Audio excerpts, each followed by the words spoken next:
I'm Robert Williams from MetalRules.com, and joining me today in San Antonio, Texas, is Joey Belladonna, vocalist of East Coast thrash legends Anthrax. How you doing today, Joey? Just fine, man. We're just second day of the tour, so we're just still getting adjusted of where to go, what time to do all kinds of the festivities each day and stuff. It's going great. I mean, we already did some shows together with these guys, so just now it's in America. So you guys have had quite a busy year.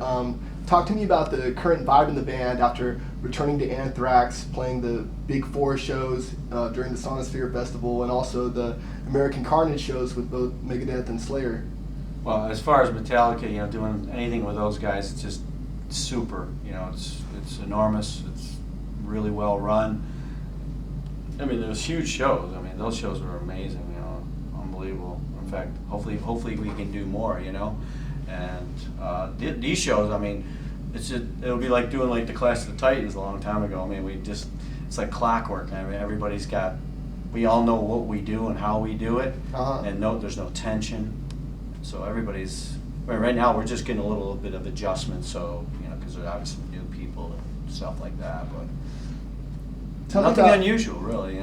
Tell me about the sense of camaraderie on that tour. What was it like for you to reconnect with the other three bands on the Big Four tour? That's pretty awesome. I mean, we had a dinner in Poland together, just the bands, Metallica set up, and that was special because we got to talk amongst ourselves and things like that. But everybody's well known together. I mean, there's a lot of connections between each of the bands. Like just history that just personal things. Between bands, so that's you can reconnect on that, and it's just easy going. I mean, there's no rivalry or anything. It's funny because we all can play on the same stage, but we're so different. Yeah. Band wise, which is cool.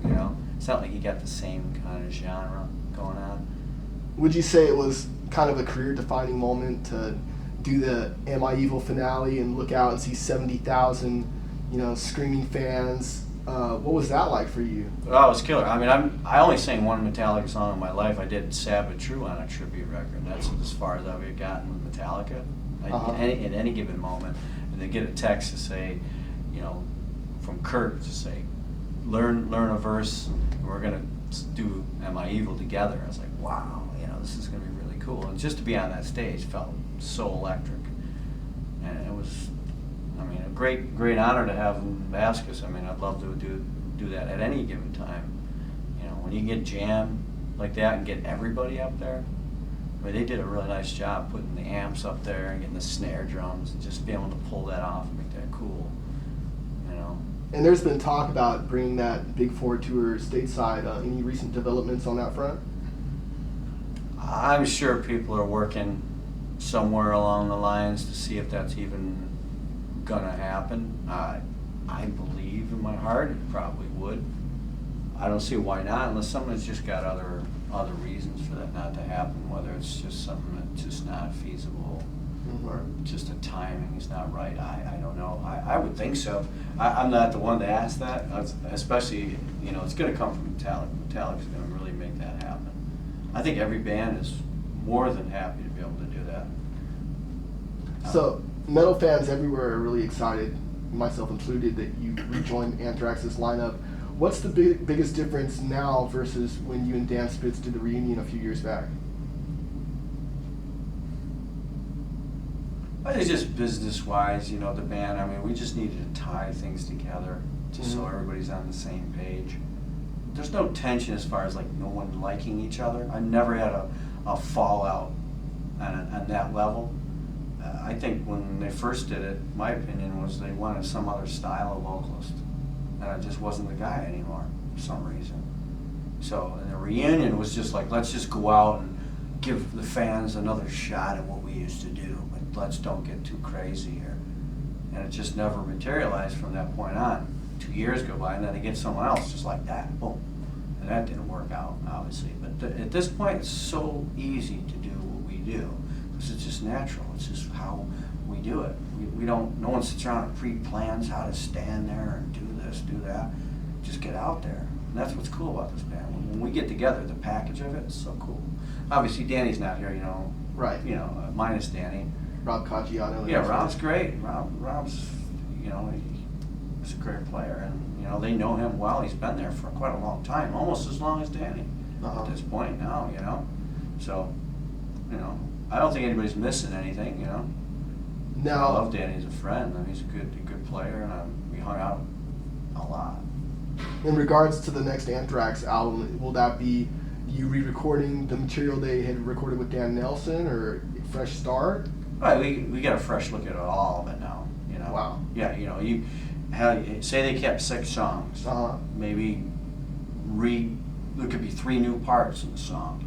You know, when I start singing, it's going to be completely different anyhow. Regardless, if I just went in and sang on the same song that say Dan did, it'll be completely different. Well, I've already done that, or I've done one song already that's already been changed after I've done it again. let me ask you this then: is this current set list made up of crowd favorites? Is playing that every night? Do you think that'll influence the musical direction on the new stuff? No, we're going to shift things around. We've got some ideas that we're going to do some stuff. We may even we're talking about doing a new one on this, but right now it's a 40-minute set, so we really got to make sure we just get that in. And you know, we're only two shows in, so we won't start throwing a lot of weird stuff in there just because we don't know our time frame yet. Yeah. So you know, and last night was the first one, so we were lucky we just got our 40 minutes down, so we'll roll with it for a little while. But music is already sitting there. The influence of music, there's riffs all over the place. I mean, I know there's going to be some new stuff before we get done, after they've already finished what they've finished. So it'll be completely fresh, which is great. I mean, I unfortunately have spent some money to get to that point. That's probably the only part that stinks. Yeah. You know. So this past May, the metal world lost one of its all-time greatest performers and most iconic personalities in Ronnie James Dio. I'd like to get your thoughts on Ronnie James Dio as both an artist and as a friend. How will you always remember Ronnie? Loved him. He was an inspiration. He's a great singer. He amazed me. You know, I played with people that he played with from the Elf band and the Rainbow, that first Rainbow lineup. I felt like I was like part of his whole thing that he did. I felt like I was somehow connected with him in a weird way, in which I got to know him. We played shows together.